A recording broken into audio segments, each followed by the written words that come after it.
Okay, so you asked me, do people with mental illnesses get a pass? And I wanted to take my time to answer this to the best of my ability.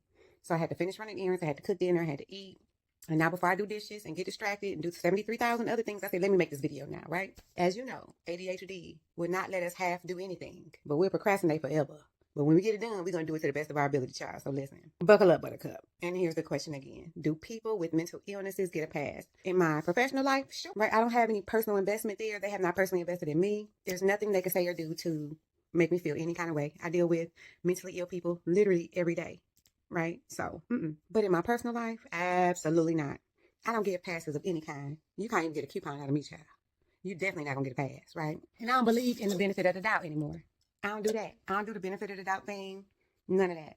Because what I've learned is that when we give people the benefit of the doubt, we're allowing them or our feelings for them or their status in our life to override the voice inside of us, that inner self that's trying to keep us safe. That doubt we feel is our body's way of saying something's not right here. Something's off, but we often ignore it because setting a boundary feels uncomfortable. We don't want to seem cold or unkind, so we let people cross lines, even the invisible ones, right? And every time I allowed that, I ended up hurt, drained, and left with less than what I started with. So now I treat that doubt as data. I treat that doubt as protection. I treat that doubt as truth, right? I lean in. I don't ignore it. I don't minimize it. I don't even try to explore it anymore.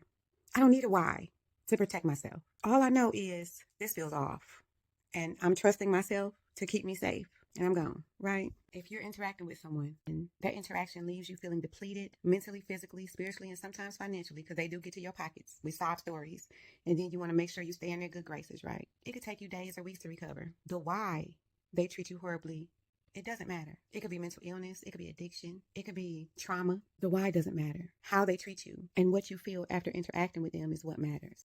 Ask yourself, would it be fair to me, to my partner if you have a partner, to your kids if you have kids, who will have to deal with the aftermath of that interaction with someone who has not invested in you the way they've invested in you? How much emotional real estate are you willing to sacrifice into a sunken cost fallacy into this person who has not shown you the love and support that you needed? Essentially, you're taking from a pot that they didn't contribute to, and you're taking from the people that do love you. Now, if seeing them will not cause you further harm, go for it. But please have healthy boundaries in place and have someone that can help you to see through possible manipulation that can be there. I say process it again with your therapist. Again, I put the tools down here. I think the decision that you make will match what you already think right now. I think you know. Sometimes we just need confirmation that we're doing the right thing. We have to stop ignoring red flags. That's your intuition doing its job. And when it comes to things like this, right, it's very difficult, especially when it's about your mom. The same thing happened to me last year in September. I got a call from my brother who has never stopped talking to our mom. I accept it, receive it, and I actually encourage it, okay? Anyway, he called and said she was in the hospital. She may have a diagnosis that's terminal and she wanted to see me. Now, my mom has been living in my city now for 4 or 5 years. I didn't know she moved here till a year after she got here.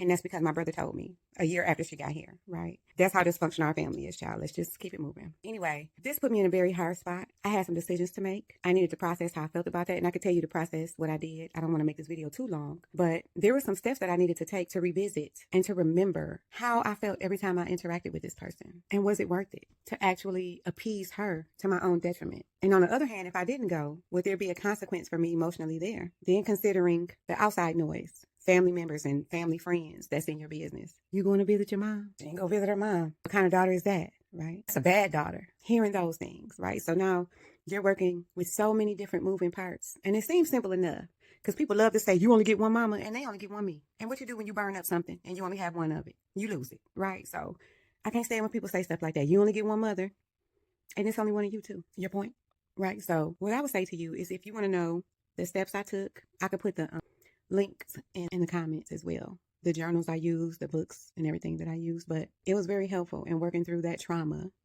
You said it was drama. That's trauma. It may be both, right?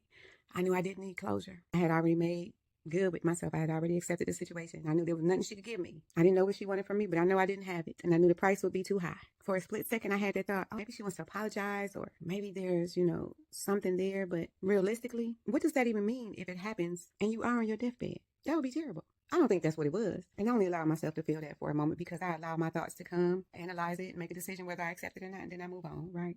And I didn't accept that because that's unlikely. But I didn't want to be hopeful for something 9 times out of 10 wouldn't happen. Protect your peace at all costs. All the work that you've put in yourself, all the love and care that you've given to being happy, healthy, and whole shouldn't be reintroduced to the thing that brought you to your knees, no matter how strong we are, unless you think it would benefit you. That's my 2 cents. Take it or leave it, it's free.